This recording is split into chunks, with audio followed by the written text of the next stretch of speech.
2023 was the wackest year of my life. But I got a testimony. One look and I breathe. One touch feels skin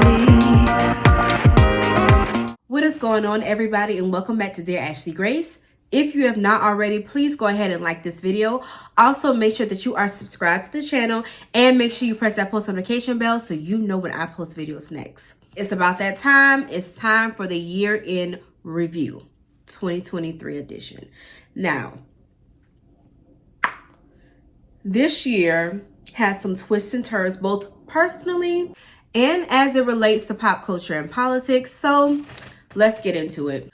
Essentially, the beginning of the side note, I uploaded a video where I described my life-changing illness. So please go back and look at that video and it will describe more about what I went through this year. Okay, bye. The year was pretty cool. I started a new career field, was really good at it actually, but it just wasn't agreeing with me as far as my health was concerned, and I just didn't feel super fulfilled in it. And so I was like, I should be doing the things that I'm really passionate about, and I've always been passionate about teaching. So I decided to do that, and then in the midst of it, like not even barely 2 months in, I got really sick, and it definitely changed my life. It was definitely life changing. But what I will say is that it has made me a better person. I see things differently now. I appreciate life more, and I'm willing to living out each day, being more purposeful, meaningful, and just grateful for each day. So let's get into other news and topics of 2023. Joe Biden, we didn't get these student loans paid off. Now, we went into this year thinking that some of these student loans was going to get paid off, and it did not happen, okay? The Supreme Court want to come back and say, nah, cuz that's, it's a no for me, dog. It's a no for me. Now, how y'all going to get y'all money? I don't know, because the last time I checked, most people are still struggling from COVID and from being out of work and not being able to go back into the fields that they were working in before. So when I get it, y'all get it, okay? Tory Lanez finally got convicted and sentenced to jail, locked up. They won't let him out, even though he keeps trying and saying that it was his childhood and that it wasn't really him and that somebody else held the gun, but it wasn't really him, but he's still gonna be in jail, yeah. This was a 2-year-long ordeal, okay? And I'm so happy in the year of 23 that it was finally put to rest, okay? The evidence was there. She was clearly shot. You didn't even stand up for yourself, sir. And the cards fell where they did. And here we are. Cassie revealed her truth. Now, this story was gut-wrenching, but also very inspiring because you saw a person who went through so much was finally able to find the strength within themselves to say, hey, I may not be able to get you to be held accountable criminally, but I'm gonna drop this civil suit and the world is going to be able to see you for who you are, allegedly. But I'm so happy that she was able to put her truth out about him. And I hope that from this ordeal, more people are able to come forward and tell their stories about being SA'd or DV or anything like that. Because a lot of people are being held hostage to the things that have happened to them because of the stigma around those things and not being able to prove it. It comes with a lot. And so I'm happy for her. I'm happy that she got her things. And I hope more and more people will be brought forward on the things that they have done to others, allegedly. Chrisean, Blueface, and the Barbie Girl. I am tired of these people. Please keep these people in 2023 and let them come out on the other end renewed, because I am tired. I'm tired of y'all. Every other day, y'all are on the internet acting and looking a straight fool. It is ridiculous. It's sad. It's really sad. It's demeaning. It is less than.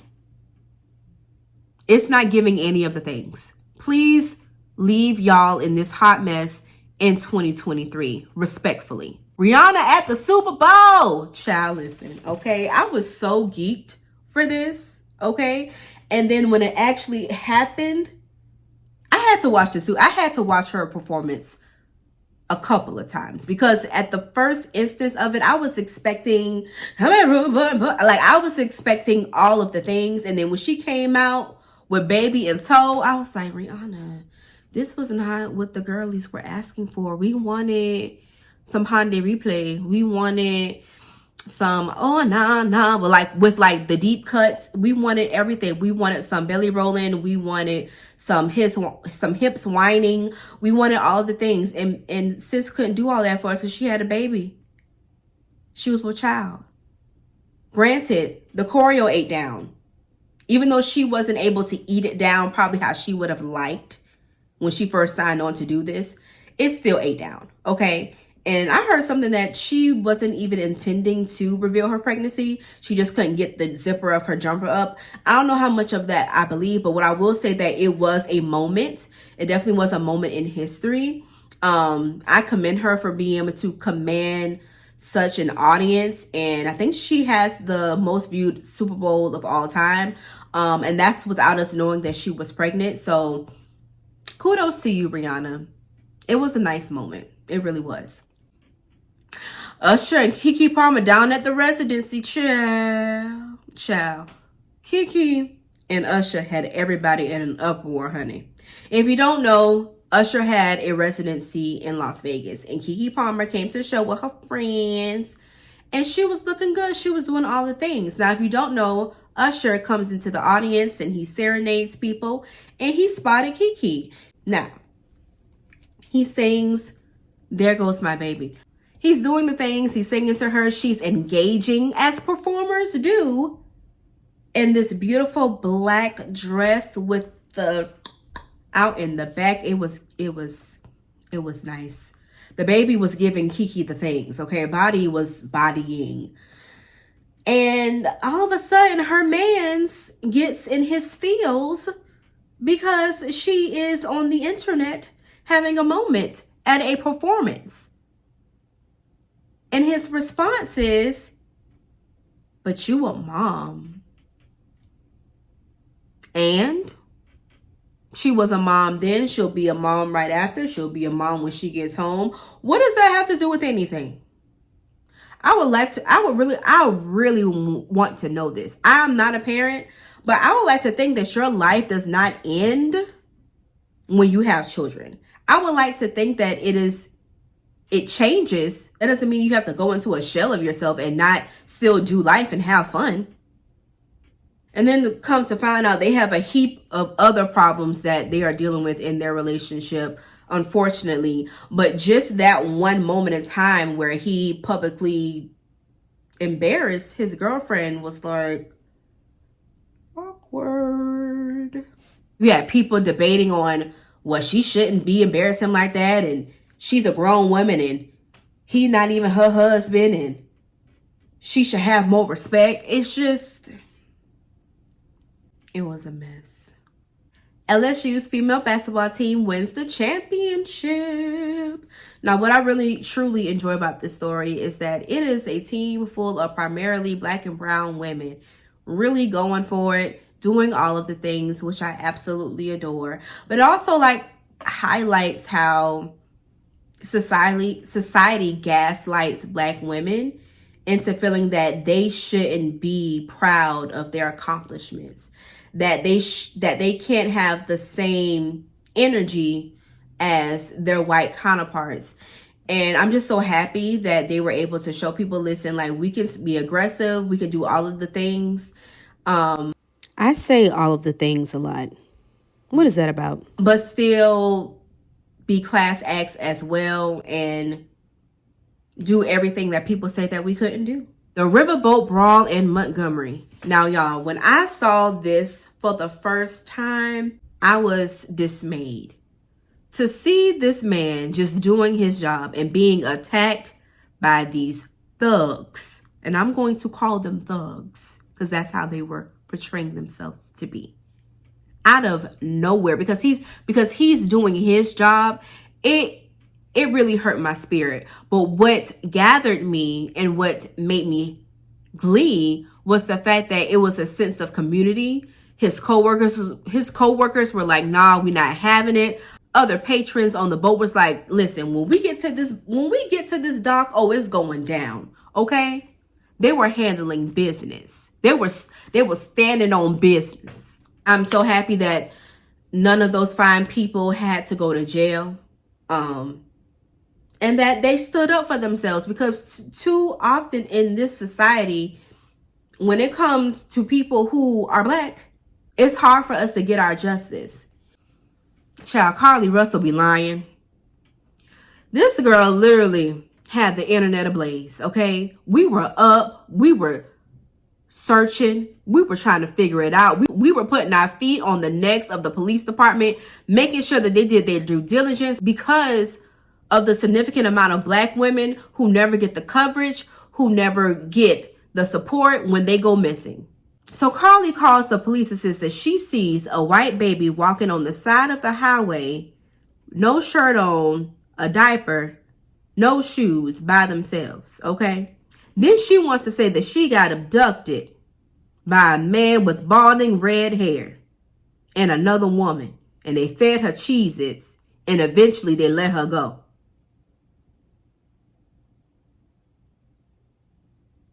Okay, girl.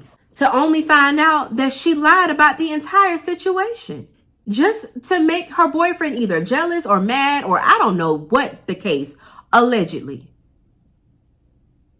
But I need you not to do that no more, Carlee. I need Carlee to, if she's not, she was eventually charged and she had to turn herself in. And now we await whether or not they give her time or just probation. But what I think she needs is some good therapy. I think she needs to look inward and try to figure out why this would be something that she would want to do in the first place. And I pray the best for sis. Jada Pinkett laid it all out, child.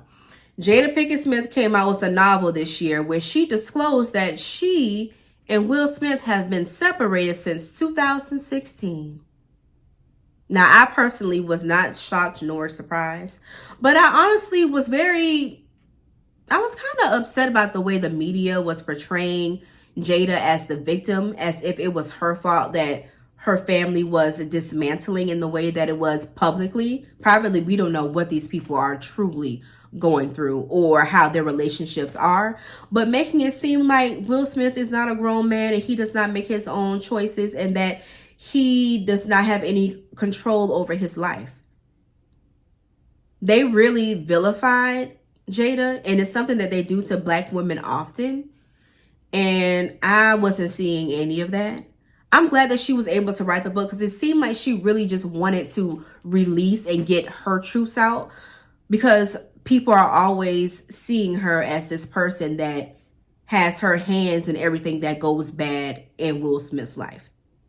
And also, Jada can talk about Tupac for as long as she wants to. That was her friend in real life. They had a relationship in real life. And if she wants to talk about their friendship and what it meant to her and what their experiences was, she has every right to. Y'all didn't know that man. And last but not least, Renaissance. So Beyonce first released the album in 2022, which led into 2023.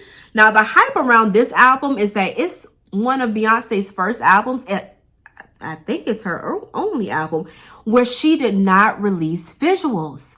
So literally we have this first single, and then next thing you know, we get an album with no visuals. Now, the album was eating down. The album gave very disco vibes. It gave very house vibes. It gave very ballroom vibes. All of it was great. And I think it just caught people off guard that this album didn't have the visuals that it usually had. Even with her self-titled album, which was a surprise release, it still had visuals. So that's what the girlies were used to. So now the anticipation is high and we are ready to see this show. Now, as soon as she released them tickets, honey, I was in that number. I was waiting. So much so, the anticipation was so high that they only had 3 showings. They only had 2 showings in Atlanta. They had to add a 3rd show. Now, mind you, I wanted to see Saturday, but they said, nah, since we ain't got no more Saturday, you have to go on Sunday. Which is fine because Sunday was the best night in Atlanta, in my opinion. Okay? Now, I had a cap. I said, listen, I'm not spending no more than $300 on this show. And I got my ticket. It was a good seat, too. And then when I got to checkout, I was like, oh, they doing the Klarna? They doing the Afterpay? Oh, yes, ma'am. Split these payments up, baby. Yes, even better. Even better. Okay? Y'all, Beyonce's concert, the Renaissance concert was my first ever Beyonce concert. Oh, my gosh. The visuals, the outfits, the singing. Beyonce is a singer. I'm sorry. I'm tired of hearing people say she can't sing. She not that great of a singer. She sang, Adele sang better than her. All the things. Beyonce sang down in that show. Okay? The dancing, the choreography, the production of it all was everything and more. And honey, I was getting my entire life the entire time.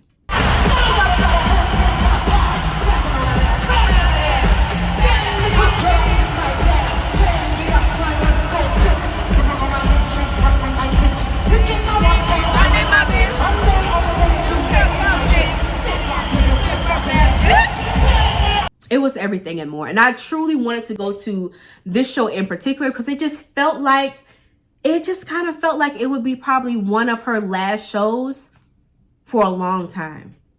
And so if I was going to see any tour, I was going to see that tour. And I'm so happy that I did it, that I didn't live in a scarcity mindset and just went for it. And I had a truly great experience. Sometimes experiences are priceless, even if you got to pay for it. Just the feeling of it is just priceless. I feel like falling in love. I'm meant to move to something up. And that was my 2023 year in review. I'll see y'all in 2024. If you have not already, please go ahead and like this video. Also, make sure that you are subscribed to the channel and make sure you press that post notification bell so you know when I post videos next. Thank you all so much, and I will see you in the next one. Bye. Come and coffee, baby. While I bust it for you, baby. Oh, baby.